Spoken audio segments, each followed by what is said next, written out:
Keep it locked. We'll be right back for Truth.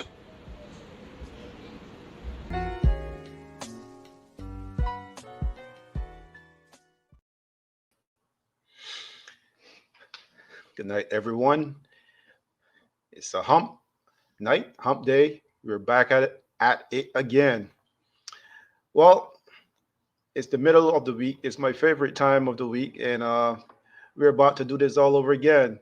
And we usually start the show off like this. Well, we are back at it again, and it's a brand new week for brand new guests. This time we got three guests. And one of the things I like about doing this show is that I get to meet new people here on the show that I have never, ever met before. I also love the anxiety and the unknown of meeting a new person, and it makes me feel like it's a brand new relationship. As you know, the show is here to promote and to bring to you interesting and talented people from all around the world. So if you know someone who fits this description, just point them to us and we will connect with them and give them a thumbs up. If you are new to the show, I hope you enjoy us and our guests as well. If you want to be part of the show, drop us a comment and join the conversation, and we will respond to you and your comments. And by the way, our email address is DmanFromProspect@gmail.com. And you can always reach out to us at the Facebook.com/DmanForTrute. And you can catch all the reruns on YouTube. Simply go to Dman from Prospect and they will be available to you. Now, this week, before we jump right into Dman Thoughts, I guess this could be part of Dman Thoughts, but in honor of the great Kawhi Leonard, well, apparently tonight is the second, we calling it an anniversary here in Toronto, here in Canada, of the shot. And I'm happy to relive that all over again. And it was 2 years ago, two years to this night ago, that Kawhi made that unbelievable, unthinkable shot over Joel Embiid in Game 7 of the series, just to propel Toronto into the finals of the World Championship finals of the NBA. And as you all know, history had it. We went on and we won that. But it was an unthinkable, unbelievable shot. And you got to see it. And for those who saw it and you want to relive it, you can always go to YouTube and check it out. But I'm here to tell you about it. And I'm just going to push my chest a little bit higher so you can see my chest and see the great man, Kawhi Leonard. He's no longer with us. He's over in LA with the Clippers. I'm just going to push it up a little bit more so everyone can see the great man that he is, to bring us to that platform, that, that higher level. I'm sure some of you are very happy and excited about this. And but you had to relive the shot and really think about it in order to capture what I'm talking about. It was the last few seconds of the game, Game 7, series, match, everything in one. And Kawhi Leonard, he went right. And he went right. He didn't fake. He just went up. And Joel Embiid just jumped out. And he just went right over Joel Embiid. Take that shot. And Joel missed the shot. He didn't block him. He went past Kawhi. Here I'll tell you. He went past Kawhi. He actually was halfway down to the dressing room because he wasn't sure. And he turned back, walked back, and the ball still didn't go in. The ball hopped around from side to side to side and then dropped. And it was just enough time for Joel Embiid to stick his head around to see the ball actually drop through the net. Unbelievable. The evidence is right there. History was on our side and we took it all the way. Anyways, I just wanted to relive that, right? That was an awesome moment. And for all those basketball fans out there, it was awesome. Is one of the great things in basketball that ever happened. Anyways, I hope you guys enjoy that. And those were my thoughts, but I got a few more thoughts. So, interesting enough, for tonight, let me tell you something. So, thoughts are supposed to be personal and almost intimate, like. But you and I both know that it's almost impossible for you to know what is going through my mind unless I tell you. Wouldn't it be a tremendous bit of power and a curse at the same time to know what is going through the mind of the person who's next to you? During these times when we are all isolated in this pandemic, it sometimes feels good when another human being is close enough to me to have a conversation. And then sometimes that person sometimes speaks. And then I realizes that if I could only see the jobby that was about to come out their mouth, then I would not have engaged in this conversation. Period. Now listen, I recently had a conversation with a guy who started to tell me about the governments around the world trying to form a one world government, and this pandemic was part of the process. I'm not willing to dismiss everything I hear, but I'm not also willing to absorb all these things either. Let me tell you, honestly, I keep an open mind because the pastor's daughter got pregnant before she got married and she was living at home. I also saw my old pastor at the gym once, and he was swearing like a fisherman on a Friday night after a few drinks, and that threw me for a loop. You know what I mean? So, what's my point? Usually, I don't have points. But my point is believe what you see and not what you hear. And the camera doesn't lie. And that's my thoughts for tonight. Now,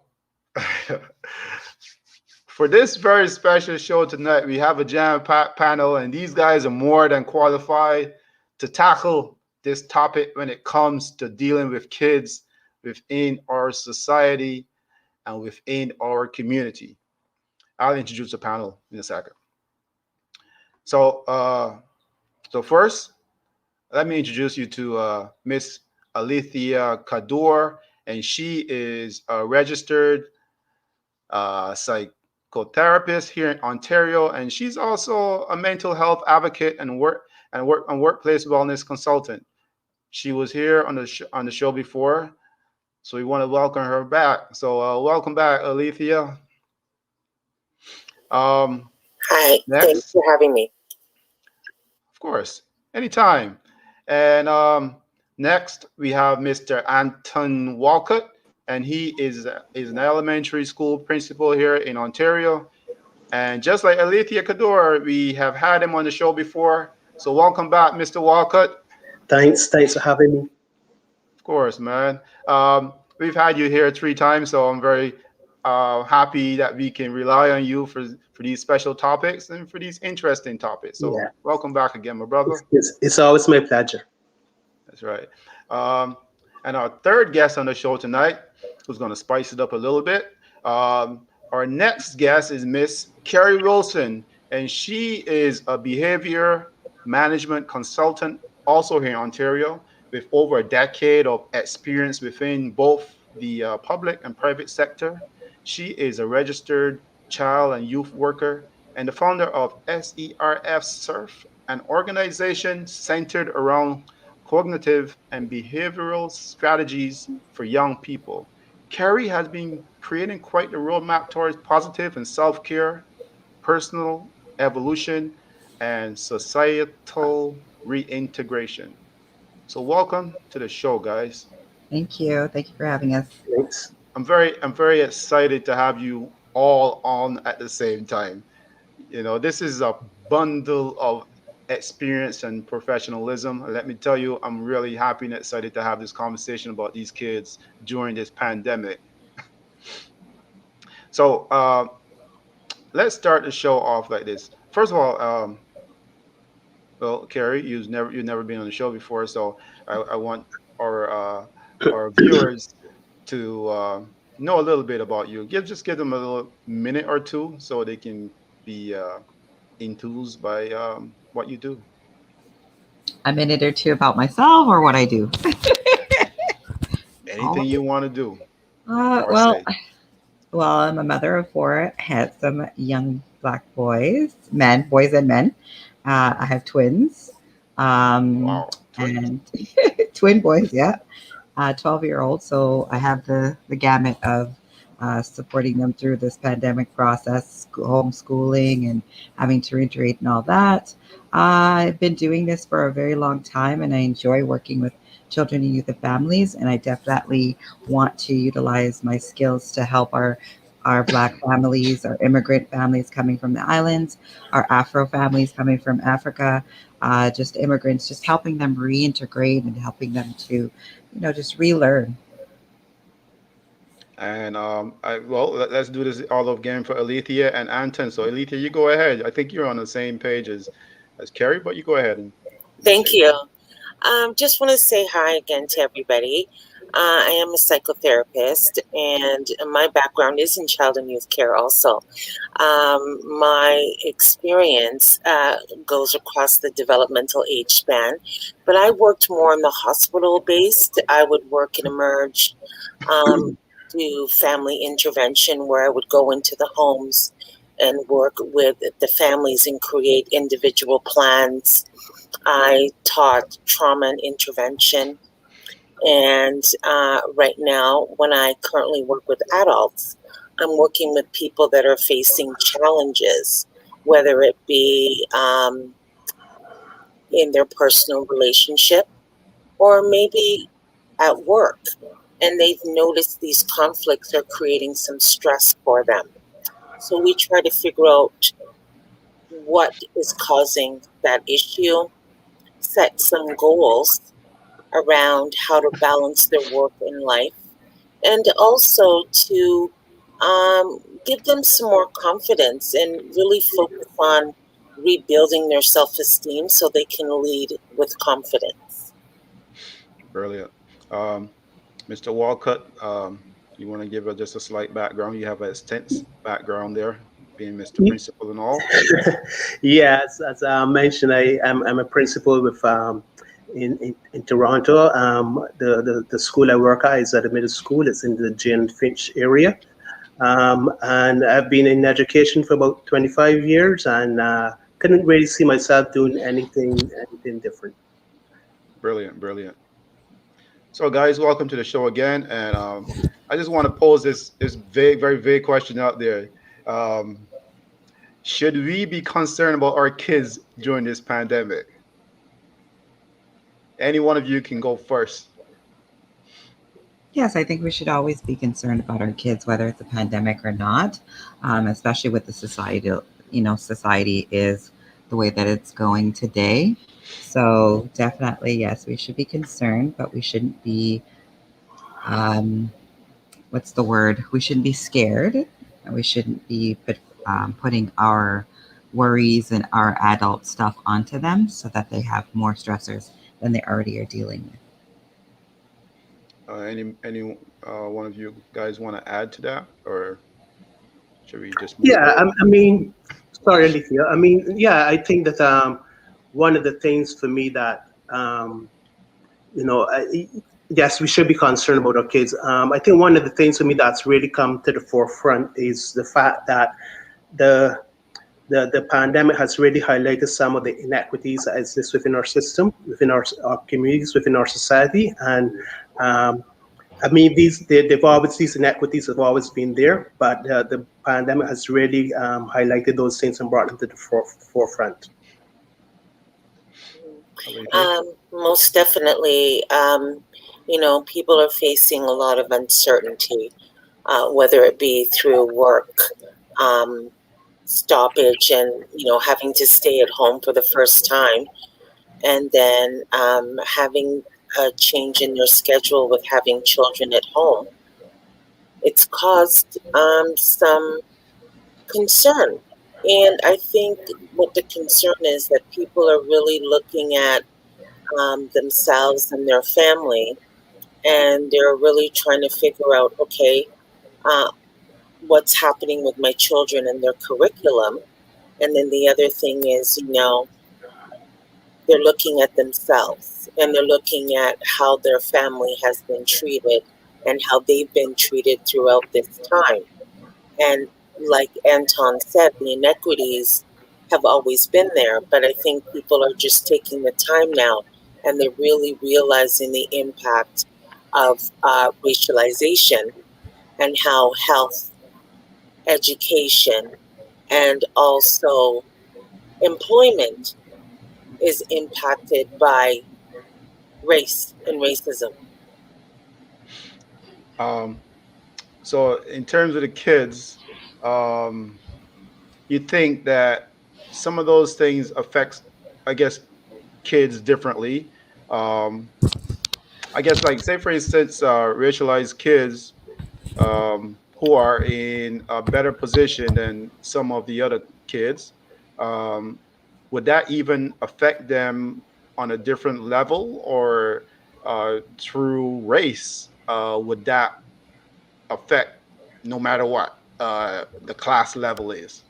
Because there are some kids whose parents have done well. Alethea, Yeah, just go ahead. I think we seem to lost Alethea, so we'll wait until she come back. Maybe Carrie can answer that. Okay, could you just rephrase that again? So she was basing her answer on race in terms of um, I'm hearing a little feedback there somewhere, but in terms of the pandemic and how it has. Yes, yes, that's right. We're hearing just a slight echo. So somebody maybe need headphones or something. okay. See if I can get some. Well, let's go back to the original question, Okay. which is should we be concerned about our kids during the pandemic? And I think Carrie did say yes, we should be concerned. Uh, or no, she said no, we should not really be too concerned. And Anton, he said yes, and he draw his references. And Alethea did state her point and base her judgment on race and some of the inequities that came up during this pandemic and how it has affected some segments of the city and I guess the country as well, right? Do Okay. any of you guys have anything else to add to that, or can we just move forward and jump on to something else? I think you said something about race is affecting race more. Is that what I you think that asked? was Alethea that had brought up that point. Oh, Hmm. okay.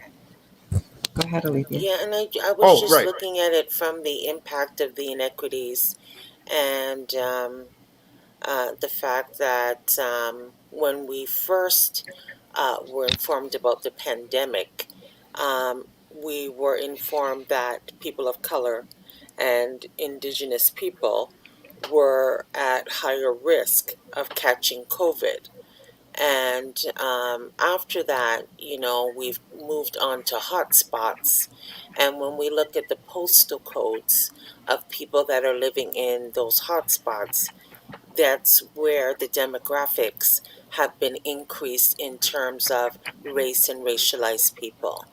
So it just concerned me throughout this pandemic, you know, what the concern was in terms of us having a higher increase of catching COVID and what that really meant in terms of housing and proper ventilation, in terms of medical.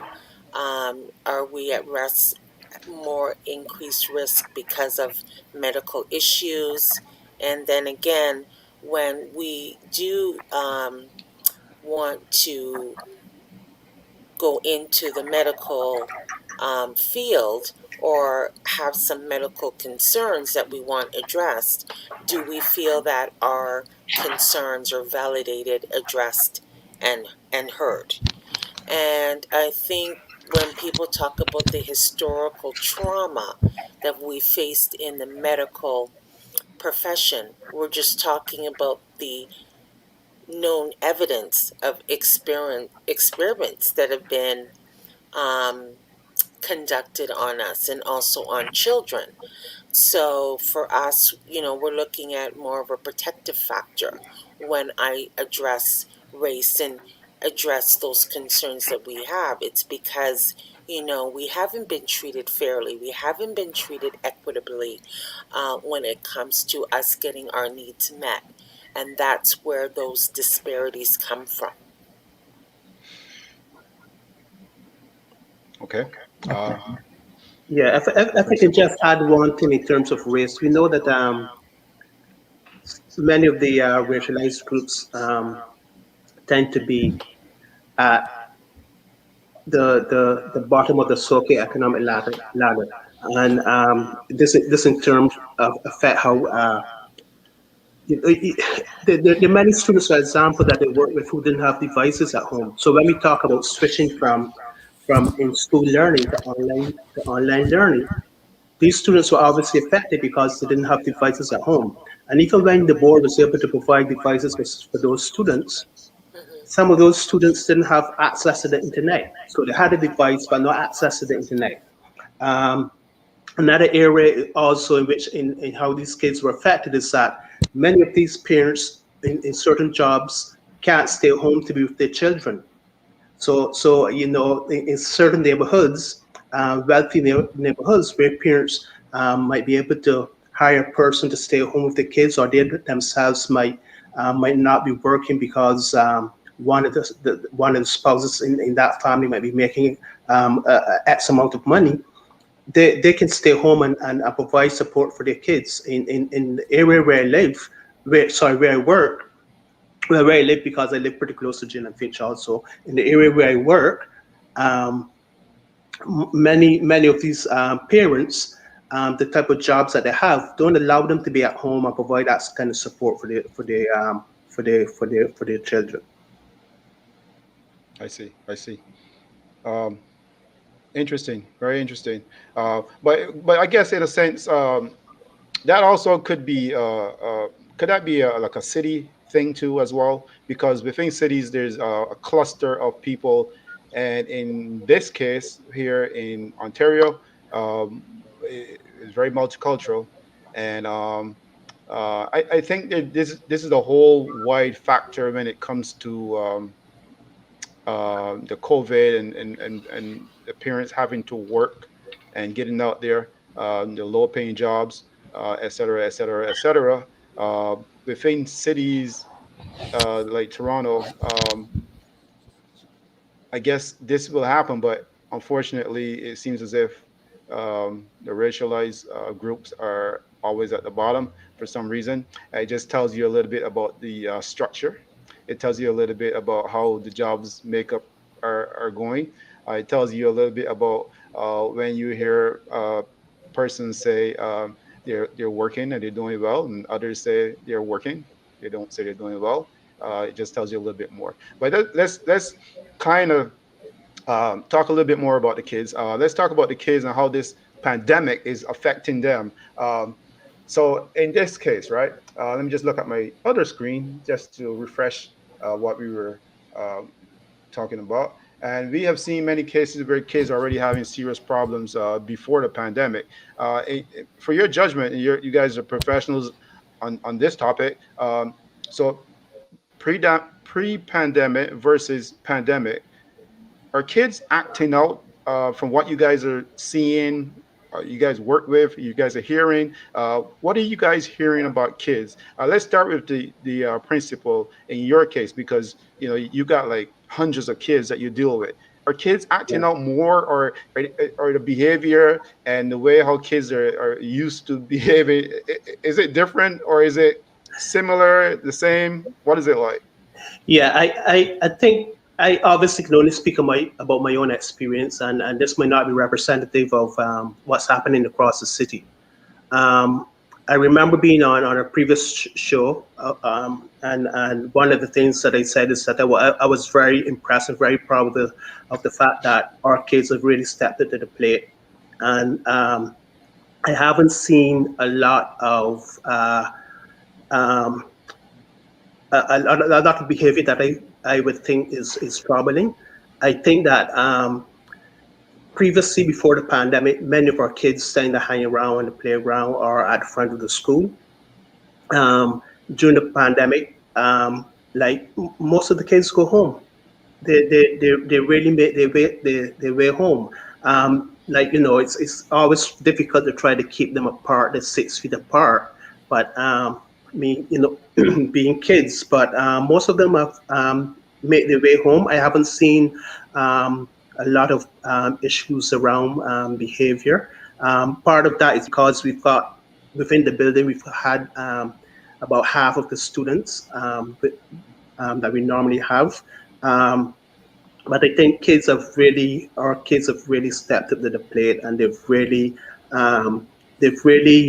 shown a level of maturity that we sometimes don't expect from kids who are 11, 12, and 13 years old. Wow. And for you guys in your practice, have you guys seen anything different in terms of behavior, or is everything quite normal? I don't. You guys would have to tell me because I'm hearing a bunch of things. Alethea, sorry, Carrie, you go ahead because you haven't spoken in a while. Um, I think what we've seen is a lot more mental health coming to the forefront, and uh, children and youth being needing more resources to support that, and also the parents needing supports to help them through the process as well. Because now you're sort of having when the parents that are having to be at home and helping younger kids with their homework, their schoolwork, and actually feeling like they're teachers.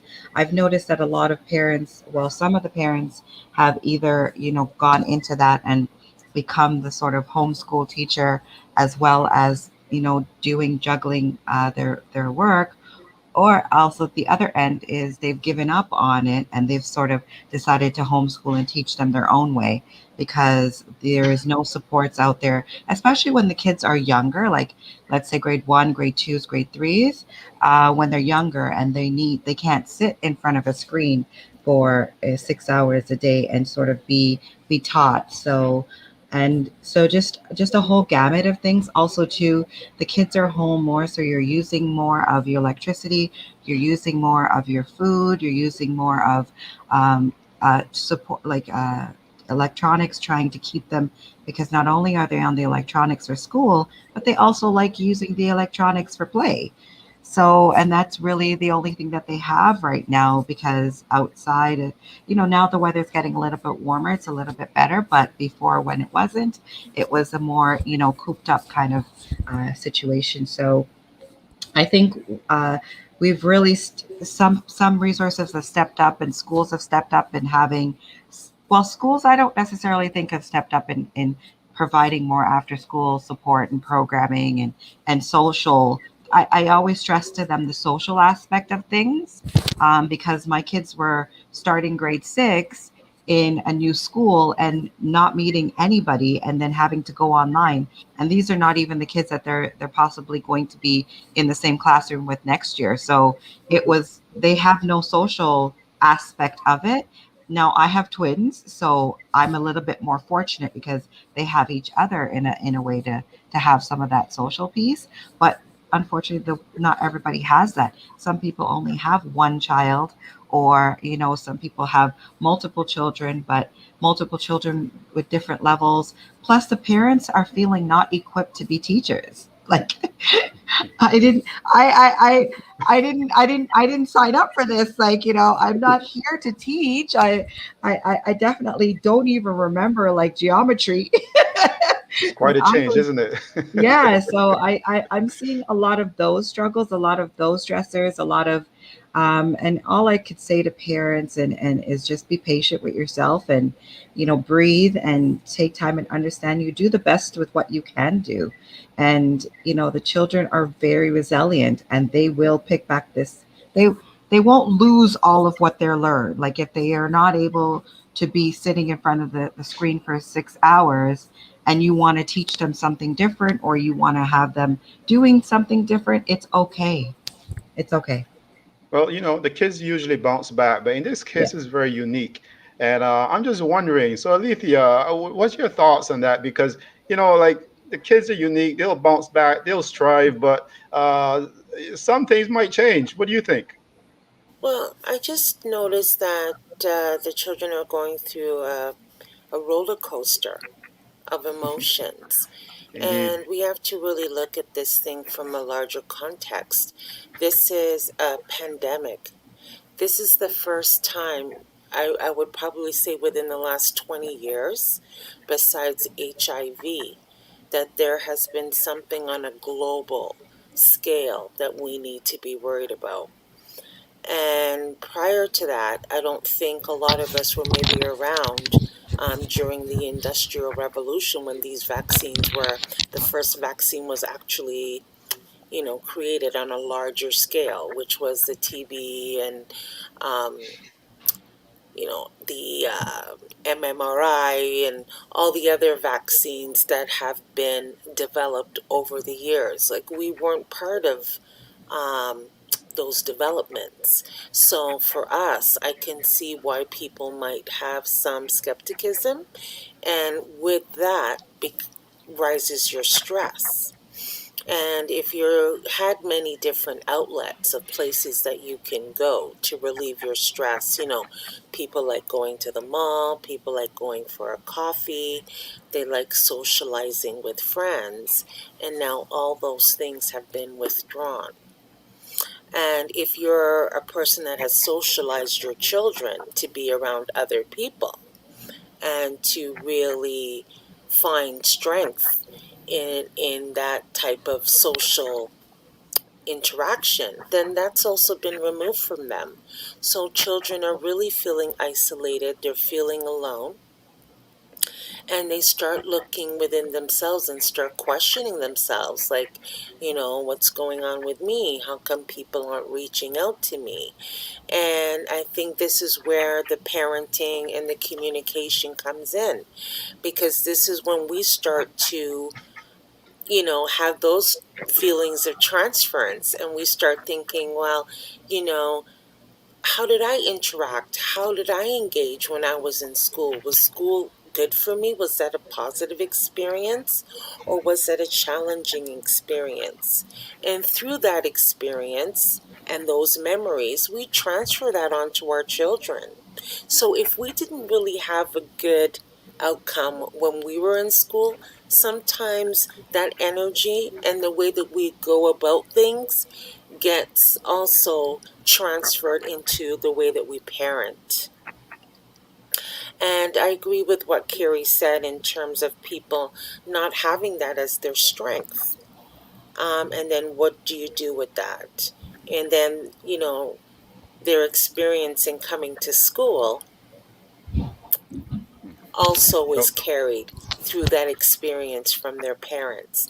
So that energy, that communication, it's more prevalent when they're all together in the same space. And maybe those things that we probably would have had other people take accountability and responsibility for, we're having to look at that, which also means we start questioning ourselves and how we parent, how we were parented.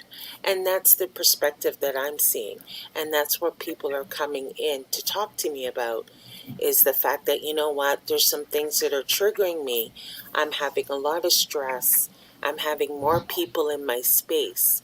And I'm having a hard time managing all those emotions and all those feelings, all those people's personalities all at one time, because at times I didn't have to. I had to manage it in other ways and other outlets. Wow, that's really interesting. Because I'm saying now, so welcome to the Caribbean and South America and all the places where you got lots of people inside the homes, guys, here in Ontario, here in North America. So this is nothing new to those guys who are used to this. They probably can tell us a little bit more about those situations and how they manage it, and how grandma would cook for everyone and everyone else would just do some work, and grandma would just go sleep and drink some tea. Uh, so I want to get into this question, which I think is very interesting and very important actually for you guys. So what are the most common problems you guys are seeing with kids, um, in terms of the pandemic and how it's affecting them. Um, for example, like they're stuck at home, and there's no libraries open. The parks are closed. Um, there's not really a lot of places to go. Um, how has this affected the kids? And maybe the parents out there can probably chime in on this and contribute their part to this segment. But what are you guys seeing in terms of the effective behavior of the government and keeping kids at home with their parents who all they know is to get up early in the morning, go to work, and the kids go to school. And now they're stuck at home with these kids for hours and days and weeks and months and now past a year. So I think Well, it's that's. difficult. Yes, go ahead, Alethea. Oh, sorry. I was just saying it's all about the relationship, and I think Carrie, that's what you were getting at. It's Hmm. That's why I'm saying it. They really have taken this time to look at themselves, and how they were interacting and how they were engaging, and did they have a healthy relationship with their child, or their teenager, or their grown adult, because we have to look at the different developmental stages, because that tells you a lot about how, you know, they're able to communicate. And then we have to face the reality, because some of our youth um, previously had some issues, and now um, they're also being made to stay at home and follow directions. So, what happens in that space? Tensions rise, and we have to start really dealing with the reality of how we communicate and what that looks like with each other. Gary. Yeah, and I was just going to touch upon that too as well. Just understanding that, they're just having a chance to understand how your child learns, because you're not this is like you're a fly on the wall kind of thing, so you were not able to be there at school with them, sitting with them, listening to how the teacher teaches, how they receive information, and what their struggles are. So this is also an opportunity to learn, yes, like Alethea said, learn how to communicate, but also learn how they learn, so that you can then go back and represent them a little bit better when they return into the regular school environment. But I definitely know it's difficult for the kids who, school was their spot to get away from their home, or their school was where they were able to get a meal, and be able to be supported by their friends and their social environment. So that is also very difficult for teenagers, for younger ones, who socializing is their life. So we also have to be aware of that for our children and understand and be patient with them, that they're losing a lot as well as we are dealing with a lot of stressors. So adding all of these changes, and letting them know everything that's going on in the news, and letting them know all the changes that are happening. Sometimes it's not age appropriate, and we just have to let that be adult stuff, and then let the kids be kids as much as they possibly be can. And I think that's where parents are struggling. They're struggling with, should I tell them this? Giving them too much information, and also then having to deal with the meltdowns of I wanting to, go to school, and then now you can't go to school. And I don't know when you'll be able to go back to school. I don't know when you'll be able to socialize with your friends, because some parents are okay with being outside and having that social distance, but some parents aren't. They're just keeping their kids inside, and they're not allowing their kids outside at all to be around people. So that's also a dynamic that you have to be aware of, and you have to just be as supportive as you can for their mental health as well as their social peace. Now, before I get the principal to chime in on this as well, because I'm sure he has a lot of things he can say about this. I just want to say this, for parents out there, the reason why, well, for us in this case, is keeping the kids at home is, it's very stressful to have kids out there kids, when they see other kids, it's like a magnet and piece of metal, and they just go straight for the other kid, and you can't stop them. And for parents, you want to keep those kids as safe as possible, so they're not either contracting the disease or transferring it to the parents. Because in a lot of cases, the disease is not showing up in kids. There are households where parents are contracting the disease, but the kids are not in this very same household. These are facts. So, Mr. Principal, what do you have to say about this? Well, there's no doubt that these times are very challenging, and they're, particularly for parents now that they have their kids at home, and they have to be mom and dad, and at the same time they have to be a teacher at the same time.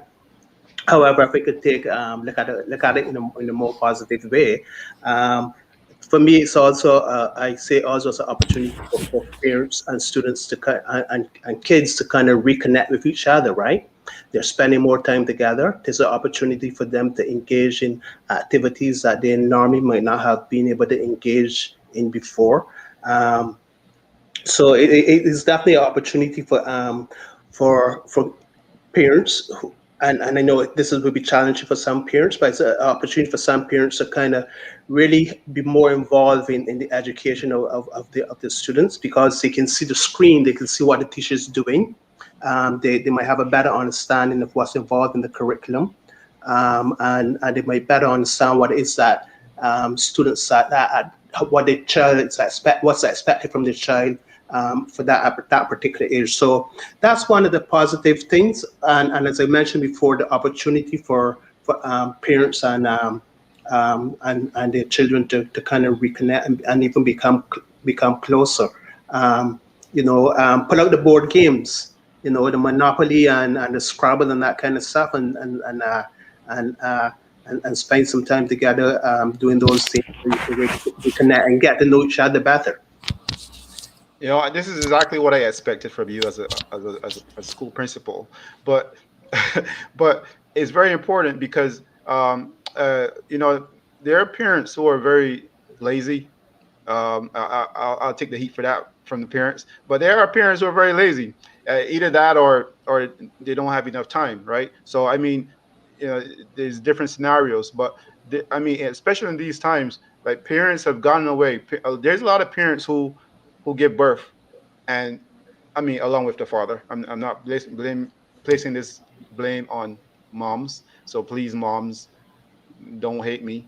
Uh, but you bring the kids out, and then you just kind of let them go to school or do sports and not get involved. So as Mr. Walcott was saying, it's a really good opportunity to kind of rethink the way how we parent as well, retool our skills, how we deal with our kids. Because I know, for instance, the way how I was raised, and probably some of you guys may have been raised this way as well.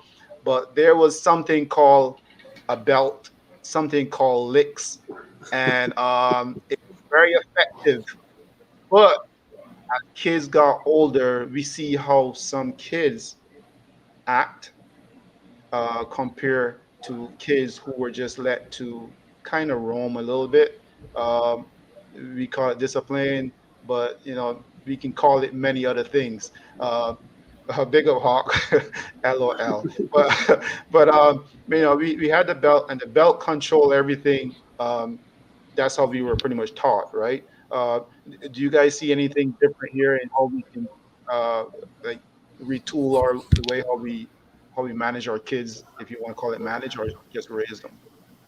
Well, I mean, I'm sure we can have another show on this, but That's I right. really want people to start thinking like, did this type of punishment really help you, you know, set things This straight? really is another topic for real. Yes, because I mean, I think we really need to look at that because, a lot of people will say, well, look how I turned out.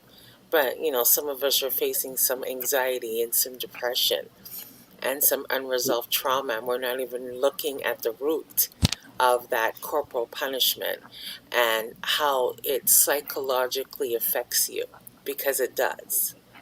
I You agree know, with you. and to have this type of authority over you to motivate you or to force you into doing things, that means that you're not able to make those decisions for yourself.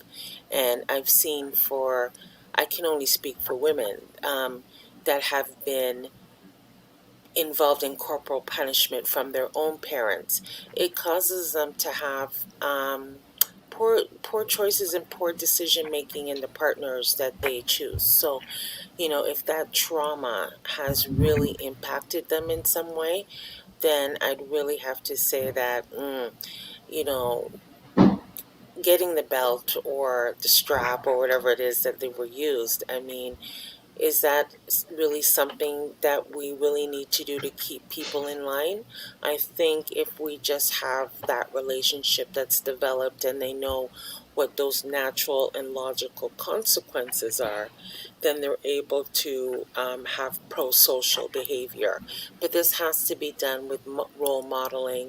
It has to be done with validation and praise, and, you know, giving them some time to grow.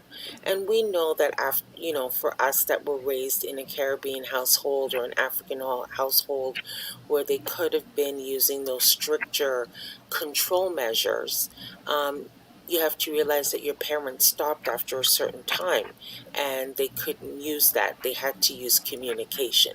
So logically, we know that, you know, talking and really reasoning and developing a relationship goes a long way than corporal punishment. And I really believe that we misinterpreted that passage where people say spare the rod, spoil the child. Like, they were talking about herding sheep. And is that what we're doing with our children?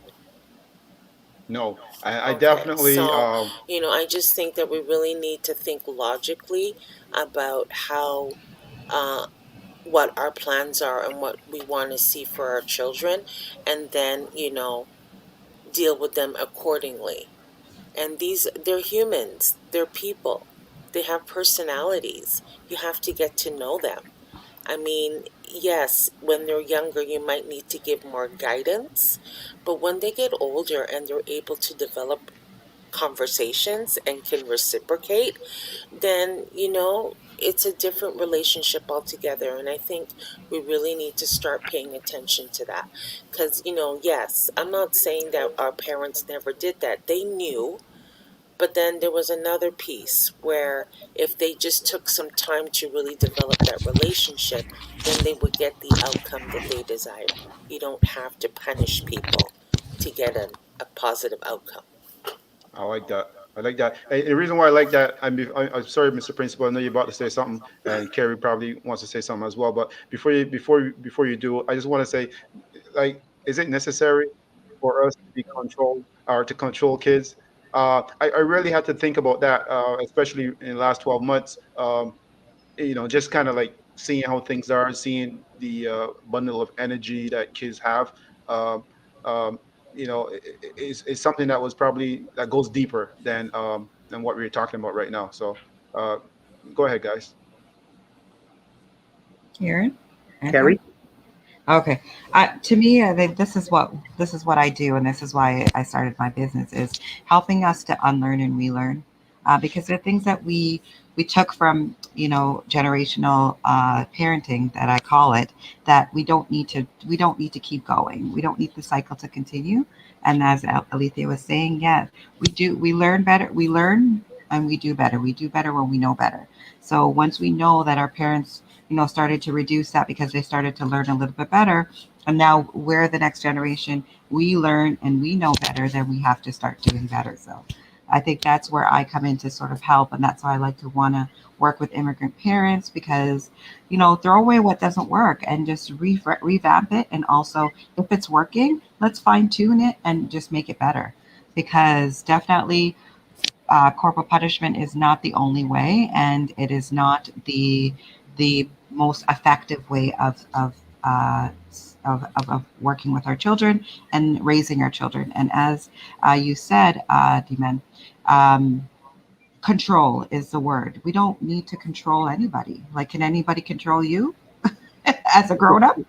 Hey, I So always knew that too. Even yeah, from school days, yeah, I knew, as skinny as I was, that if a teacher wanted to put me, sorry, Miss teachers out there and Mr. Principal, if you wanted to put me in detention, I knew you would have to restrain me in order to really make me stay there. I only stay there if I really want, but the control thing yeah. really, Because that doesn't work for me. I I was a little because skinny guy, just headstrong. Go I ahead, Principal. Sorry, Yeah, or because Carrie. sorry, just let me finish off of this and my thought in regards to that. In regards to controlling, it's we're not here to control, we're here to guide.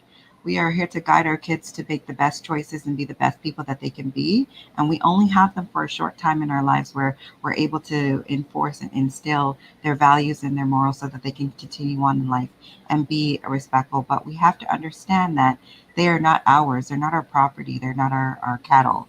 You know what I mean? So they are just here to, God has blessed us with them to guide them through the process of becoming adults. And, we have to do that. We have to remember that we're teaching them how to be adults. So it's not okay we can't go out there and beat an adult if adult doesn't do what we want them to do. So we also can't do that shouldn't be doing that, only that for our children. So please contact me if you would like some more, and Alethea, if you'd like some more parenting skills and to support some transition in order to relearn to help you do better and be better for your children. Principal. Yeah, I mean, I've always had a problem with corporal punishment. I remember as a kid um, being beaten on two occasions for things that I didn't do, and those I can still remember the name of those two teachers, and I can still remember those two incidents. So it has a lifetime impact on you, right? Um, I think though, as an educator, my thoughts are always that every opportunity is an opportunity, is a teachable moment. And that's where we should be really focusing on, teaching our kids how to navigate this world, how to be kind to other people, how to make the most out of your life, how to reach for the stars, making sure you have a plan to get there. The focus always has to be on education. And one of the things that we say in teaching is that parents are the first teachers. So parents are teaching their kids long before they come to the school door, right? So we want to make sure that, and do some parents need support with parenting skills? Yes, absolutely. But but corporal punishment to me is definitely not the way to go. Well, um, there you go. Before we jump off this topic and go into a different topic on the same line of the kids and school and so forth. Now, do you see anything really that gives you hope that in the near future that things will go back to the normal that we know of in terms of the kids and the schooling? Um, Mr. Principal, you first. Is there anything you see that can give us hope that, like with the vaccines rolling in and the different measures and so forth, do you think that the kids will adjust back into a normal way and behave or will they structure and the way they go about maybe playing with their friends and so forth? Will that change or will that, be the I same? I I, I Go I ahead. think that the experience for those kids that I've been working with who've been coming into the building, and I know we haven't been in the building for the past couple of weeks, but I think the experience of those students has been different for those students who've been online since September. The students who've been coming to school, um, you've got they're still behaving as kids normally would, and as a matter of fact, you've got to keep reminding them, you got to stay 6 feet apart, so that you don't spread your germs or to protect yourself. um, but I think that kids and I know that there are obviously some issues with affecting the mental health and the well-being of kids, but we also need to recognize that as human beings, kids included, that we're fairly resilient. And I think that once we start to get this pandemic under control, and we can get the kids back in the building, that we're going to see a return to normal. Now, I don't want the normal to be the exact same thing as what it was before, because we know that the normal didn't work for everyone. That's right. So hopefully this is an opportunity for us to return to the normal things that work for everyone, and an opportunity for us to change those things that didn't work for everyone. And again, one of those things, for example, would be, we know in certain neighborhoods that the access to resources is not the same as in other neighborhoods. So that's one of the things that I think that we have to pay attention to and change. I think that some of the things we also have to change is the way is some of the things in the curriculum. And I think that we need to start doing more in terms of learning activities. We need to start looking more at current affairs. We call it current affairs in my days. Media studies, we might want to call it today. But those are the kind of things that we really need to start looking at. We really need to start put more emphasis on critical thinking, and less emphasis on knowledge. You know, the knowledge is out there. The knowledge is out there. You can get it. It's at your fingertips. The critical thinking is what we really need to have kids to develop, so that when they're confronted with some of the negative stuff about the pandemic and about the vaccines, etc., that they can look at the information, and that they can make appropriate choices, or choices that are best for themselves. Perfect. Carrie, I mean, as a parent of two young men, um, how do you feel about that? You see any signs that would tell you that perhaps that one day in the near future that things will go back kind of to the normal that like you know it as? No, I think this will be our norm, and we just have to adjust and change and accept that this is going to be the way it is for at least a few years that we've been hearing. So it's just letting our children know that, because my kids have been at home since September. So if everything works out and they'll be going into grade 7, never having a full year of school. They've been in at school at home for a full year. So, well, not year, but you know what I mean, school term. So they will have to readjust to what school's going to be like, what the world's going to be like. So definitely, I don't want us to focus on what was. I want us to focus on what is and what's going to be. So that's what we have to do for our children so that they adjust easier, and the adjustment period is not another trauma. That they've already been dealing with so much traumas through this time that we don't want as the transition to be as smooth as possible. Quite interesting. Before we move on to another topic, I'm just going to let Alethea give her opportunity to talk on this if you would like, or I'll just move on to something else. Well, I just agree with what Carrie was saying, that we need to start accepting our current reality. And this is the third wave that we've been through. And I think Anton made it clear. If the numbers don't go down, we will continue to be in a lockdown. So it's going to extend until those numbers go down. So I think what the government needs to do is probably implement a full lockdown with a curfew, so that we can really get those numbers under control. And I know we start saying that we don't want control, but look at the words that we use, right? Look at the language that we're using, because this thing is unknown and we need to be safe.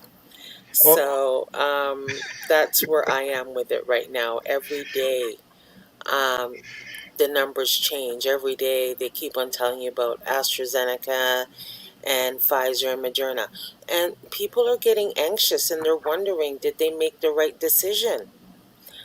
And then that in turn, are they making the right decision for their family? So our mental health will still be impacted because there's some decisions that we still have to make. And then, I mean, Anton, has the school even looked at the proper ventilation systems? Because there are some issues in marginalized areas that, because of the buildings were so old and have been built in so many years, that their HVAC systems aren't up to code. And that's why people are concerned about going back into a building, because they're not sure if they're going to be exposed to COVID. So there's a lot of things that we really need to start thinking about as a community. Um, maybe some of us might not be returning to the jobs that we had before because of those issues. So I don't think we're out of the woods yet. And I think the government also needs to make a decision about pay equity and also sick days, because that also is going to impact on if people are going to return to work. Hmm. And the latest article that I read from the Washington Post was that it's going to take at least 2.5 years for us to get back to the full workforce that we had before COVID. And do you think that we can take another 2.5 years being at home, being under these restrictions? Because then on the other side, domestic violence and intimate partner violence has increased. And you're noticing a lot of divorces, a lot of marriages ending, because it's a lot of stress that's being created and impacted by what's going on right now. I can't wait for this topic on this show. When it comes to relationships and marriages, I am just rubbing my hands and just waiting for this topic. It's so juicy, the relationship that has broken up during these times. And I know for me, uh, I can tell you, it has not been challenging. Bless you, my dear. And I It mean, I has think not that's been challenging. wonderful Blink, that, blink we twice, can blink say that. twice if you need an out. Yeah. And that's I know. wonderful that we're hearing that, because, for some families, it's not like that, because they're really forced to deal with a lot of financial, a lot of disparities, less income. Maybe this is the time for them to pivot. They're looking Stress, at yeah. maybe opening up a business. So, there's just a lot of decisions that need to be made. And if we're not used to the income and the security that we have, then that's, again, Another that stressor. communication and the stressors come in. Hmm. So, what's happening in the home, the children are watching. That's right. And this is how they learn how to communicate and navigate through life. Not everything you can go to school and learn, because I find problem solving and just conflict resolution isn't taught in schools all the time and consistently. And this is what parents are looking at. They're looking at, oh my God, I don't know what to do. Hmm. So, it's It is great true. that Carrie's available. It's great that Anton is reaching out. I would like to see teachers and principals reach out more and do more check-ins with the students individually and parents to find out what they need. Because I'm finding that people are telling me that they're not feeling cared for, and they're not feeling their workplace is embracing them, and they're not feeling that the school is embracing them. And then they're like, okay, well, I'm not feeling like I have the support. Like, what am I supposed to do? Who am I supposed to reach out to? So there has to be a little bit more discussion on the school end about community, and when does, the schooling and humanity come into play when we're all going through the same situation together. Like, do we really need to have a test right now? Like, could there be some other ways of us really measuring learning um, when we have other stuff that's being impacted by stress? Very, very good. Um, I'm going to jump and change gears for a little bit here. Just going to look at my notes here and see, just refresh myself. So this is my dumb question for tonight, you guys. Well, let me phrase it like this: is technology really good for kids? And let me tell you why I'm asking this question. So studies are showing that kids are using electronic devices more than the usual, which is causing sleep wake disorders, nutritional deficiencies, and weak eyes. Trust me, there's a lot of looking, a lot of watching. Is any of this contributing to the mental state of our kids and the way they perceive life and everything else around them? Because some kids are looking at life a little bit different, the way how they talk. For example, my daughter had an entire conversation with a Google the other day. And I'm just curious from you three guys, how are kids like the way how they're behaving towards real life people because they're looking at these devices like if they're real people. Is this normal? I mean, you have to. Normal is the word that you have to look at and change because it is their norm. It's not our norm because technology wasn't this developed when we were younger and we were. But it's as they progress, as children get older, it is going to be their norm. That technology is going to be the leading force in everything. So it is their norm, but again, just because it is their norm doesn't mean that it has to be the end all and be all in your household. So because they have to spend the time on their electronics for school doesn't mean that you as a parent can't also limit that. And you as a parent can't also be aware of what they're doing outside of school or even when they're on school because we know that the attention span of children are not all the same. So my son could be listening to the teacher, but also trying to sneak and play a game as he's doing that because I'm not sitting directly beside him, and there's nobody around to sort of guide that. So you do have to be aware of what your children are absorbing, just like if it's a book, just like if it's in society, just like everything. So technology is there. It can be good and not so good. So it's the way that you utilize it, it's the way that the language that you use around it, and also the way that you monitor it. And Now, yeah, so definitely understanding what your kids are doing, like understanding what these apps do, learning it, watching, sitting over them, and just observing what they're doing. Because cyberbullying is out there. TikTok, and everybody understanding that TikTok is there, and TikTok will lead you down a path that you don't necessarily want your child to go down because of what they're reviewing, and also YouTube as well. So you just have to be aware of technology and don't be afraid of it. Don't say, "Oh, I don't know it. I'm too old to learn it." No, you're never too old. And if it's to protect your children, you learn it. Find those apps that block kids from only being on screen time, that you can control the amount of screen time that they're on, that you can get notified if they go on a site that is not appropriate for them.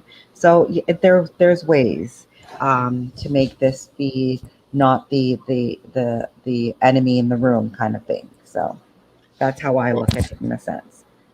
and I was going to ask you if you were how were you adjusting with the technology, your kids using technology more than often, and with your practice and so Yeah, forth. Like, it's how's that going?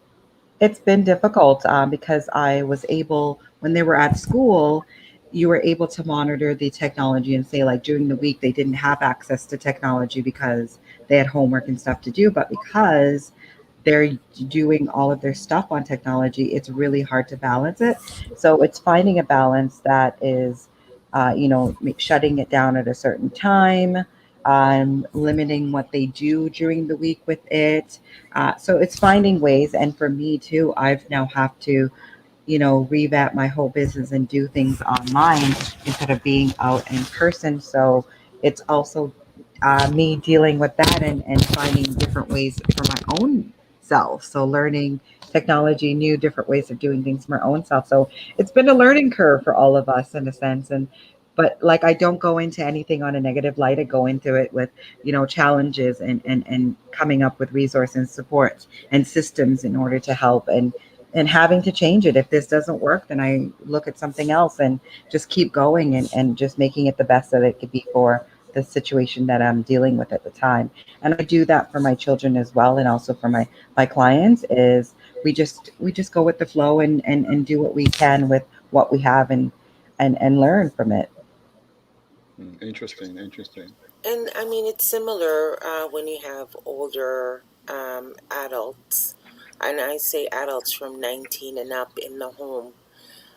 They might have some other responsibilities, so you might not be monitoring them as much. However, if everyone is trying to save money because you want to be on a plan, then what I do say to the adults in the home that you really need to organize your control settings, because sometimes children can synchronize some of your emails onto their email, and I don't think you want some of your correspondence going to your children, because there's been a lot of drama on, and I'm just using that word loosely, where children have been caught up in other parents' affairs because parents didn't know how to use their iPad, and they synchronized their iPad to their phone, and their children was able to read all their messages. So you have to be updated with the technology. I encourage parents to take a course, or just to familiarize yourself with YouTube or a couple of um, programs that your children might be on. It's just nice to be aware Mhm. of what they're looking at. And I think this is a great time to have conversations. I mean, there's so much things going on in this world. And I was on another show and I was just talking about, the anniversary of George Floyd coming up, and how some parents have totally avoided that conversation in their home, and their children are out protesting and they're asking questions. And I said, we cannot turn a blind eye anymore to some of these things because of social media. It's more prevalent in our home. We're seeing it more than we did before. And we need to start dealing with these things. We need to start bringing them to the forefront and having a conversation, because we know that we have those conversations in classrooms. And if you're having these conversations in classrooms, then wouldn't it make sense to continue these conversations in the home? This is where people's minds expand. This is where they get more information, and it helps them socially, because they'll know how to have different conversations with different people on different interests. So this is what we want to do. We want our children to be knowledgeable about um, what's happening in today's society, what's happening in the world. But again, with these economic inequities, how are we able to make sure that they keep up with technology? Every child should be in code. Every child should have STEM classes. But again, I'm sure Anton could help me address this. Why is it that in certain postal codes where we live, we're not getting those science classes that could help our children advance economically? And we know that science was created by Imhotep, not Hippocrates. And I think this is something that we need to really start talking about, is the truth when it comes to science and math. Africans are the inventors, not the Greeks. Wow.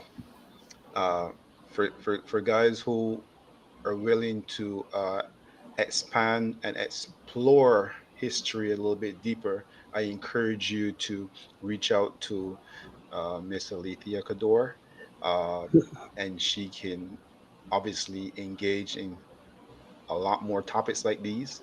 Also help your mental state, and also help you to understand different types of people within our society, and also to help our kids cope with some of these changes that are coming about us, so that we can all enjoy the differences amongst us. Mr. Principal, I'll tell you something, man. Technology right now, with the technology we're using right now, you know what it's doing? It's teaching me to actually listen. And I like to talk. I like to jump over people, and people jump over me, and that's how I was raised. And you go back and forth and so forth. But it's actually teaching me how to listen. And from a school teacher and now principal, I'm just wondering, now, is this something good for your kids in terms of the virtual school? We were going to jump into virtual school versus not virtual school. So I mean traditional school. So is it teaching the kids to actually listen and understand what's happening versus tuning out the way in this format? Well, okay, so we all know that there are lots of benefits to having the technology. I don't think anyone of us would disagree with that. Um, so the real issue is how we use the technology, or in some cases how we misuse the technology. Um, One of the issues, one of the good things about the technology is that it has allowed teachers to continue to teach when we can't be in the building, and it has allowed students to continue to learn when we can't be in the building. I know that what happens in my school, and for many schools I can say across the board that I work for, um, that there's a lot of work being done in getting students to use technology in a manner that's appropriate. So there's many in many lessons in teachers are building issues like cyberbullying into their lessons, and they're also doing media literacy and critical thinking. So all of that is being um, built into how students use technology. My one concern with the technology is because is the amount of time that students spend in front of the screen. And no doubt that having to be online means that students are spending, um, if there's 300 minutes of learning in every day, so students are spending at least 5 hours a day in front of the screen, plus the time that they spend on the screen when they're playing video games, when they're playing computer games, or when they're interacting with their friends using social media platforms. So the downside to the online learning is that it has actually increased the amount of time that kids are spending in front of the screen. And even before the pandemic, we know that the experts are saying that children are spending too much time in front of the screen. So that's one of the downsides of the technology. But it's one of those things that what do you do, right? We need to make sure that kids continue to learn, and that's what's available to us. So and that's why I personally um, love being in the building. I would love to be back in the building. I would love to be back in the building. Most of the teachers I know want to be back in the building. Um, we don't want to be sitting and looking at the screen all day. That's what I'm doing now. Since I've been home, I'm on the screen from sometimes from 8 o'clock, and sometimes I'm not coming off until maybe 8 o'clock at night. Right now, every day is something like that, but that happens occasionally, because that's the only method that people can communicate with you, and so all our meetings, all our workshops, PD, everything, obviously is now done online. So I, so even for the adults, I mean, we know the show's about students, but even for the adults, there's a lot more time being spent in front of the screen, and to me, it's not healthy. I would give anything to be back in the building, to walk back in my building tomorrow and have the kids in the building, sitting in front of their teachers, having opportunities to interact with the kids during lunchtime or in the morning when I see them, and when I'm saying bye to them in the afternoon rather than having kids learning online. One of the things that I find strange, but it's not so strange given this government, is that they want to make some form of online learning permanent for odd kids between kindergarten and grade 12. So that's another issue that that I find really concerning. For the older kids, grade 11, grade 12, not so much much of a concern. But for those students who are in kindergarten, do we want those kids to be online every day of the school year? I don't think that's healthy, and I don't think that's a move in the right direction. Can I just jump in there with that one? Because I disagree in a little bit with that, because I feel like learning different ways of learning for my kids, it has definitely been a bonus for them. And I think that having that option, it's just like homeschooling. It doesn't mean that they have to be on the screen as much. If you're going to start to make it an option, it's just a way that you utilize it. So definitely, I think having that option for some parents is I think it's a good option, because some kids are better with this than other kids. And even if it's in a model, it's a model where you're working, where it's only half day and then they get to go to school the other half of the day, or there's a socialize, just like how there's a model for homeschooling. It definitely can come up with a great way of doing this for online learning as well for the different kids. Because my son, he's an introvert and he's an empath. So he likes this environment for him. He definitely wants social piece as well, but he would prefer the social piece being less smaller than a bigger thing. So definitely finding a balance. I think a good balance would be I think it's a good option. But here's where the inequities come in again, because again, only certain parents are in a position to stay home with their kids to make sure that they're learning during that time. Like a kindergarten kid who's online needs to have a parent there. That eliminates many. Yeah, but it's an option for whom? It's only an option for some. It's only an option for some parents. If you're working at a supermarket and you've got to get up at 8 to be at that supermarket from 8 to 5, that's not an option for you. So it's really, it really highlights the inequities. And I'm not sure that having a kid at home in front of a screen for the whole day is a good option. But I don't think that's what they're doing, though. I don't think that's what that. But that's the plan. That's the plan. That's the plan to have online learning available for odd kids between kindergarten to grade 12. I think I would have to get a better understanding of how it would play out, how it would look, because I do feel like if it's an option, it's just like every homeschooling. Homeschooling isn't an option. Online, like high school kids doing their high schooling at home, online was an option before this. So it's the way that it's being implemented, and I think that's, if you can get parents' voice into that, then maybe you'd be getting a different, a better programming. But also the thing is that we as human beings, we're social animals, and eventually, even for kids, if you're saying that they're kids who need to be at home in front of the computer, eventually those kids need to be out in the world when they're working. They've got to learn how to interact with other people.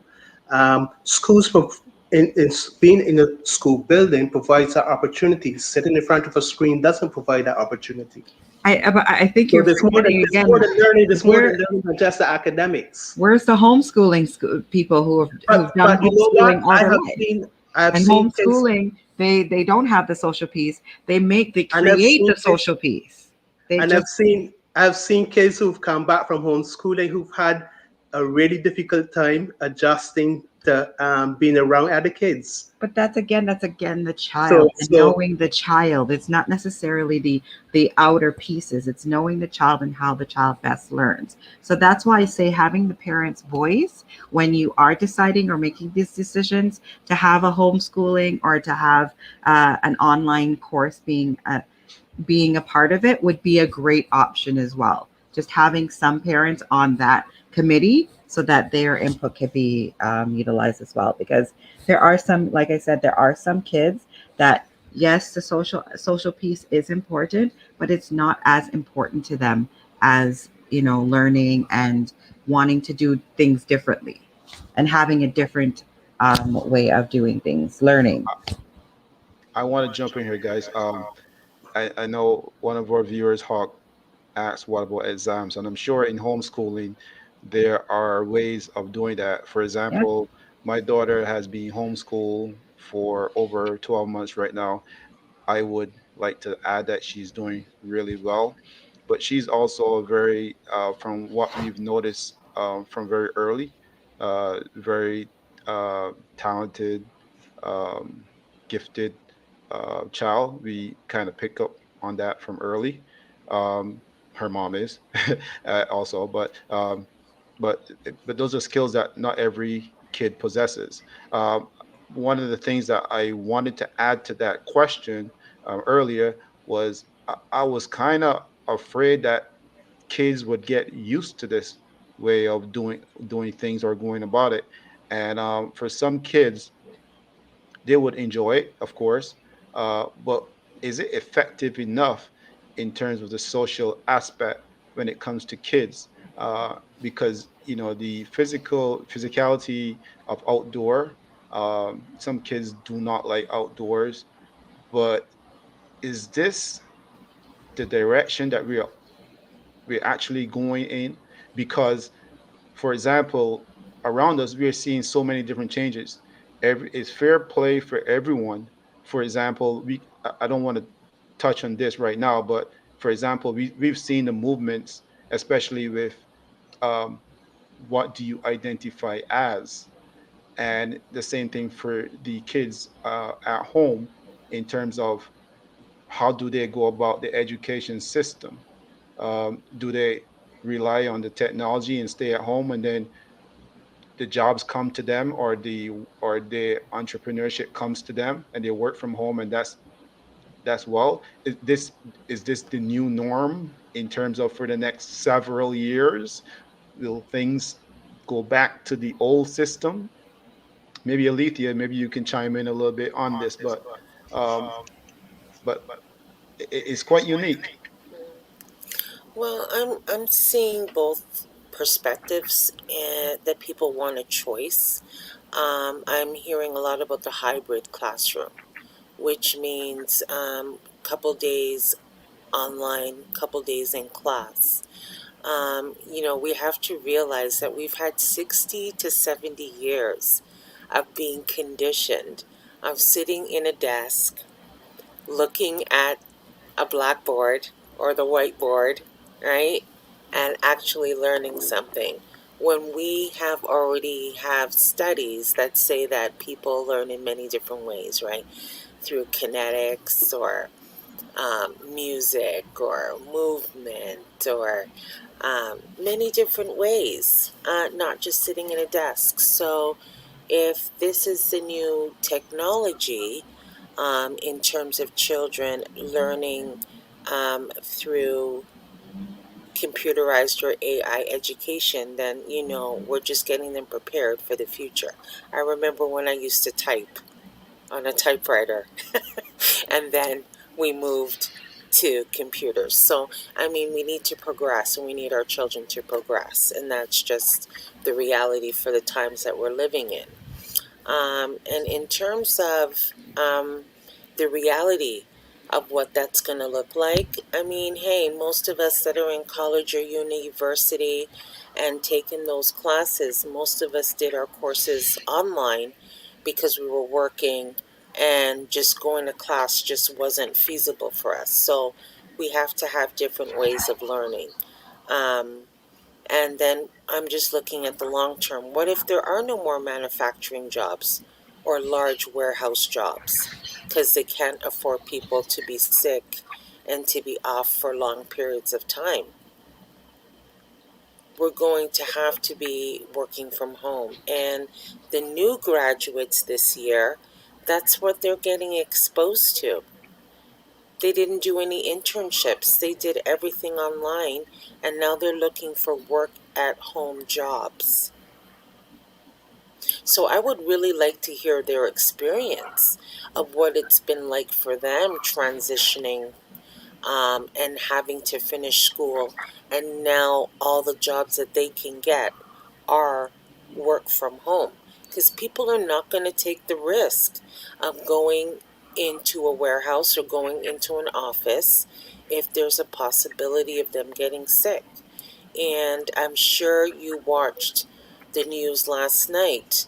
Again, people are getting their CERB, and in the US, they're getting their stimulus and then their employment, and they're looking at their wages and they're like, I'm making more on my unemployment and stimulus than I am going into work. So why would I take that risk? But So we $6,000. need to start paying people, and we need to start increasing minimum wage.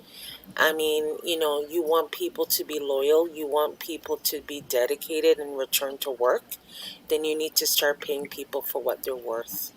This minimum wage is not going to cut it for us anymore. and And protecting this them. is what I want us to start focusing on during the anniversary of George Floyd, and when we start saying, because eventually we are going to have to go back to work. How is that going to look, Anton, if we cannot leave our children in school? Because then if they carry that virus home, then we're at more risk. So, there has to be a lot more discussion now on what we're yeah, doing. but let me just respond to a couple of things. So because I think that we can't compare adult online learning to online learning for children. They're two different things. It's like apples and oranges. They're both fruit, but they're different fruits, right? So and then the other thing is that school. I think that a lot of us as older adults or adults, we tend to see school in the same way that we left it. And I can tell you that school has changed drastically over the years that I've been um, as education as opposed to when I was in school. So students don't necessarily spend the whole day sitting behind desks. Um, Even when they're in school, there's computers available and which students use, which was integrated into the curriculum. So they're not just sitting behind desks; they're also using computers when they're in school. The difference between that and online learning is that online learning for these students, they're sitting in front of a computer for the entire time. While in school, there's a mixture of sitting behind desks, running off in a corner to work in a group, right, which is collaboration, something that suffers with online learning. And then there's also the computer piece. So there's a lot of diversity happening within the classroom. It's not like when many adults went to school where people wrote on chalkboards. Many school boards don't even have school boards many classrooms don't even have chalkboards anymore. Many teachers, even though they're within a classroom, the kids are doing their work online and submitting it online, right? So, but again, the difference is a different environment when you're in a building than when you're sitting in front of a screen all day. And as I mentioned before, the online learning for adults is much different from online learning for children. Especially, you can't compare a university student who's doing an online course with a kid who's in kindergarten who's doing online learning. Two different things. I know we're running a little bit over time here, so I'm just gonna maybe if you guys have 5-10 more minutes, or we can try to finish it up really quickly. I mean, this is quite a heated topic. I mean, I had so much questions that I hadn't made in my notes previously to this conversation. I haven't gotten to half of them as yet. Because, you need to do another show. Sorry? You need to do another show. Probably. I probably need to, because episode number 2. I didn't realize that I would run out of time, especially when it comes to the kiddies. But I'm realizing it's a concern, because Carrie mentioned like one of her sons, or I don't know both, but is an introvert. And for introverts, this is like heaven. This is like their playground. And to be at home is, they don't want to go anywhere. They're very comfortable just sitting here and doing nothing or doing things within their own space. Um, but introverts sometimes do excel, but the social and the awkwardness, has to be taught, especially when they go out. Is quite noticeable once they get into society. All of a sudden, these same kids who may be brilliant online, who may be brilliant with the exams and the tests and so forth, all of a sudden, if they're in a boardroom, will boardrooms exist in a few years? But if they're in a boardroom, they go like this, shh, and somehow find their way out and disappear.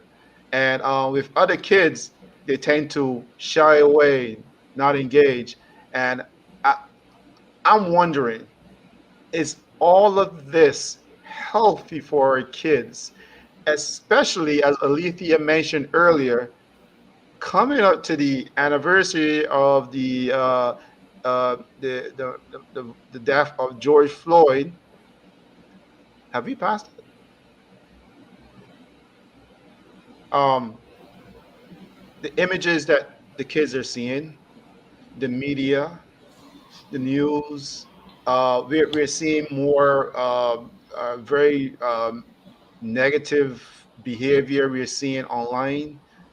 Is this all good for kids? Is this too much? Is online the solution? I Can think I any of want you to guys just. answer that? I think what we have to stop doing as Black people is going to the extreme of things. We really always go to the extreme of, yes, there are introverts, but there are also introverts that are very socialized as well. So they are introverts and they do enjoy being in an environment that is quiet or more reserved, but they are also able to socialize. They're also able to have friends. They're also able to be on teams. So I think what we just have to understand is there's different aspects of things. And this is when I say having the option of having a child be able to do online learning is an option, is having different options and not making only one way of doing things is what we're lacking. So that is what I'm saying, is that more options out there are better, helpful to having grounded adults and also rounded children. So it's whatever option works for you, but having that option where I don't have to be the like, if my child doesn't do well an in being in a building all day, and having that option of having um, online or hybrid or even another whatever other options they come up with, having options is always best. And that's what I'm saying is having options and not making, because we do know systemized racism, and we act like we kind of forget that our children are suffering because they don't see themselves in our schools. They don't see themselves maybe a bit more in the inner cities, and but I live in Peel, and it's not, I don't think yet that my children have had a Black teacher. So definitely understanding that those things, those pieces are there. So if you're having different options and you're having ways that they're able to learn different ways of learning from different people and different structures, it is good to open them up to that. So yeah, that's definitely what I wanted to stress on, is that we don't want to go to the extreme of things, because there's, just like autism, there's different specters and there's different levels. So there's different levels with children's as well. So we just have to be aware of that. Go ahead, Walcott. No, I'm agree. I think that as Carrie was speaking, one of the things I was here thinking about is that I know it was mentioned about not seeing not kids not seeing themselves in the schools, and not having your kids not having a Black teacher. And I remember one year I taught grade 4, and there were two little girls who came up the ramp. It was in a portable, and they turned and whispered something to each other. And when they got near and with their mom, I said to the mom, what was it that they were saying? They were obviously saying something about me. And the mom said, yeah, they said to each other, this is the first time that they've had a black teacher, right? So I know as what I've done as a principal, I've said to teachers in my school that the resources that you use have to reflect the students that are sitting down in front of you. And I'm working in JNFH. We know that there's a high percentage of students in that area who are black. And therefore, I've said to teachers, I'm not buying materials or resources. I'm not using the money to buy materials or resources unless you're going to show me that these resources are representative of these students. So we also have a high percentage of Vietnamese kids in our school also. So teachers have to show me that their resources include black students and Vietnamese students. It doesn't mean that we don't ever read anything with white students, but with white folks. But they have to show me that the resources that the kids could see what themselves reflecting in the material. And I think that as a parent, that if you're at in a board or in a school where that's not happening, you've got to make some noise. You got to make some noise. Don't be afraid to pick up the phone and call the principal and say, look, I'm not satisfied with the work that my son is bringing home. I don't see him bring home any books that with characters that look like him. What's going on, right? You have that voice. Don't give it your voice. The principal is there to work with you, and you've got to put pressure if they're not doing the right thing on principals and teachers to do the right thing. So all in all, the school system and the traditional schooling, in your view, is very necessary um, to help with the kids. But to Carrie's point, we cannot dismiss some options as well, which I do agree with. But I do prefer, and we've had this conversation within our household as well.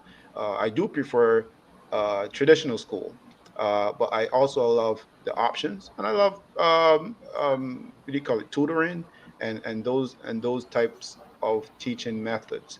But the reason why I like traditional school, not maybe traditional system, but I do like traditional school because kids get to interact with other kids, and also there's a chance for them to get involved in team activities and so forth.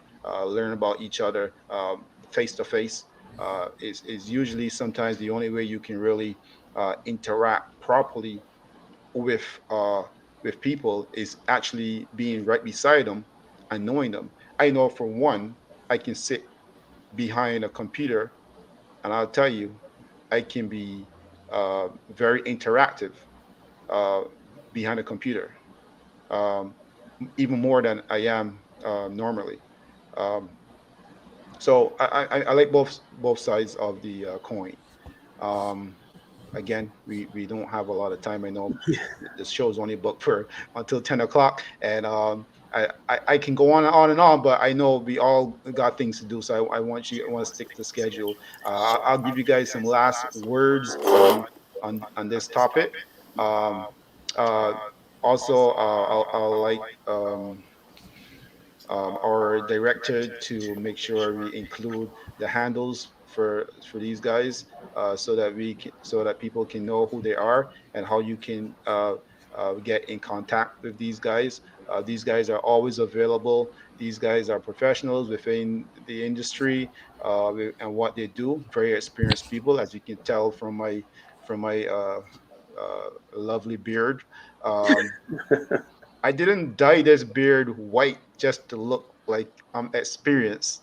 This came with a lot of sweat and tears and strain. I'm sure Mr. Walker would probably talk a little bit about that too as well. I think by now I'm even surpassing him when it comes That's to right. But Alethea, yeah, I'll give you the first chance to end it off, and then Carrie and Mr. Walker, and then we can close the show. Go ahead, Alethea. Yeah, I just want to wrap up and say that, it was great connecting with Anton and Carrie and having this discussion. It's really opened my perspective on what we need to support one another. And I find that relationships and community right now is just on the forefront, and people really need to start finding um, who they connect with and who they feel comfortable with. And I'm also saying that for young people that are just new to socializing and interacting, that you're going to just have to go back to finding out what those interests were and reaching out and joining communities based on those interests. And for parents, it's the same thing. Just reach out and ask for help. There's a lot of parent groups that have popped up where people are just banding together and just giving each other emotional support. Um, it is developing into a social community because the goal is that once we're through this pandemic, that these groups and these social groups can continue. So I always encourage people to find those people and start building your network from now. And, for parents, set your schedule, make sure that you have some consistency, and take some time for yourself. My gosh, you're going through a lot right now. So that's why I'm here to help you navigate those situations so that you can make some decisions that you feel good about. So reach out to me. I'm here for you. I think for me, yes, I want to thank you for this platform because I think these discussions are needed and they should be welcomed more because I think, like Alethea said, community is the key and working together to really make the best out of any situation that is going to be the best for our children and our youth to be successful is what we need to do. So I thank you, Anton, because I wish there was more principals like you that were open to bringing in resources and making sure that their team understands that our we have to see ourselves in our academics in our learning process. But unfortunately, we have a long ways to go with that. And I'm glad to see that you are starting it and you're working on it. So I like to see that. So thank you for that, and I appreciate you in that venue. And I just again want parents to know that we as Black people need to invest in our mental health and reach out to services like my services, and Alethea's, and utilize it because we are here to help you be successful. And we've worked and we've all these tools and all these resources that we've acquired over the years. We want to share the wealth, we want to share the knowledge, and we want to help you with to be the best we can be so that the next generation doesn't continue on these cycles. So we want to break cycles instead of continuing them on. So thank you again for having me on this platform, and I do appreciate being able to be here. Okay, so I want to start by saying that it's been a very interesting conversation, and I've really enjoyed having this opportunity to connect with as an educator, I spend most of my time talking to educators, so it's always good to get the see things through a different lens from people who work with children, but they work in a different field. And because at the end of the day, there's a lot of responsibility placed on schools, but schools can't do it alone. We really can. We need the support of CYWs and social workers. They all bring a different perspective, and they all bring something to the table that teachers or educators don't have. So we really can, if we want our kids to be successful, we need to tap into all these different avenues. It can't be the schools alone. And so I really welcome and I'll extend it to both of you. At any time, there's an opportunity for us when things settle down. There's an opportunity for us to work together. You want to come into my school? Well, not my school, but the student school, because I always say that to the students. It's not my school; it's your school. It's our Um, school. It's our school.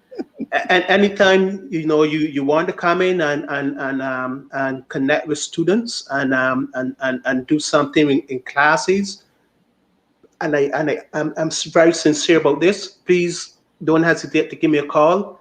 Come in so we can work together, because we're all doing it for the betterment of our kids, so that our kids can be successful. Thank you. That is That's really, it's wonderful. really wonderful. I can't believe what I'm hearing, but please filter this and Yes, spread this with we're all. bored. Yeah, because you know what? Carrie and I, we're CYWs and we're child and youth counselors. And, that's our first perspective, is that we want to be in the schools working with the Yeah, students. So yeah, the more that we can amplify And the each parents. other and our voices and the parents, I love it when parents come in to yeah, see me. absolutely. Then let's build on those resources. We're all here. We can all help problem solve.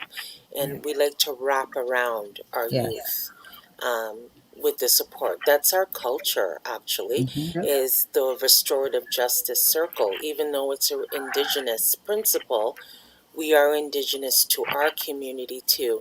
And this is what we do. We all sit together and we all work out the solution that's beneficial to the child and the children. That's our Yeah, future, and we have to be involved. yeah. And the other thing too is that it would be really beneficial for our kids to see um, two black women, people that look like them, that look like their mothers, their sisters, their aunts, come in and have a conversation with them.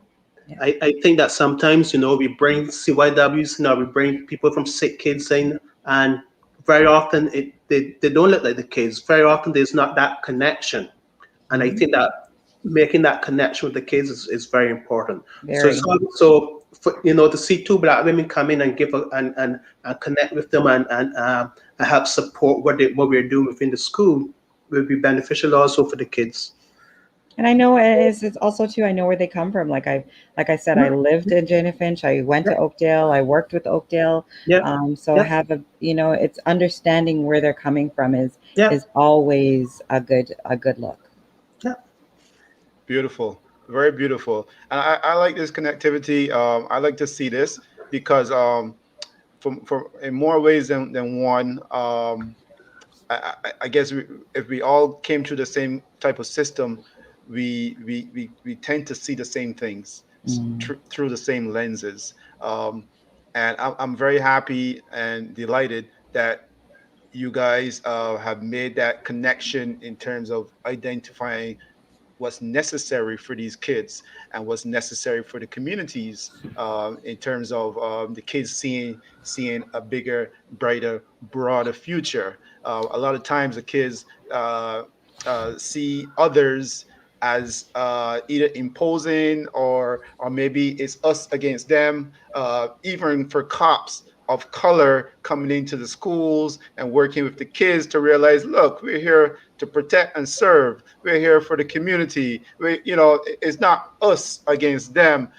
Sometimes for kids, it feels that way. And I'll tell you something. I've said this before, um, and it's not something that should be taken out of perspective.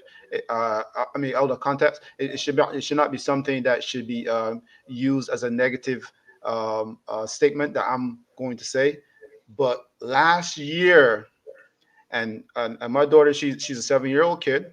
I mean, she haven't been around that long. She's only 7 years, right? So she's seeing the unfolding situations on TV. She's watching the news. She's seeing because she closes her eyes and she hides her face when she sees like if CNN or one of the news channels show like a rerun of Derek Chauvin on top of George Floyd's neck. She'll literally just do like this and say, change the channel. I mean, these things are affecting these kids. Hmm. And then she's seeing and hearing the stuff when I'm watching because I like to watch the news to see what's going on around the world every now and then. Not too often. I don't watch the 6 o'clock news, but I'll watch the later news. And and one of the things that stood out to me was her saying this. Uh, and I know she's probably listening. She's probably not. She's probably sneaking a peek somewhere. But she said, "Daddy, what did black people ever do white people?" And this is not something knock against, because we've got all types of friends, but she's saying the news and she's seeing the media, and she's picking up on this. She's like, what happened? Like, what did we do?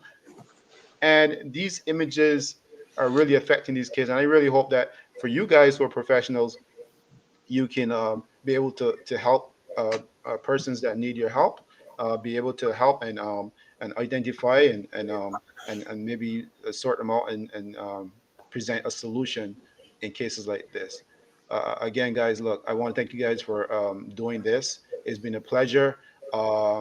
Maybe we'll have a part two, as Mr. Walcott said. I think it's a very important topic. I think the kids are our future, and I think we need to set them on the right path. So once again, guys, thank you. Thank you guys for joining me. Thank you for having us. Good night. Good night, guys. So this was a very important topic tonight, and I'm really happy that we had it. I'm really happy that they were able to share their experience with you guys. I'm really happy that the connection with the education or the educator and the youth social workers, the guys who are there to help instill stability amongst us, were here, and that connection was formed. I'm also happy that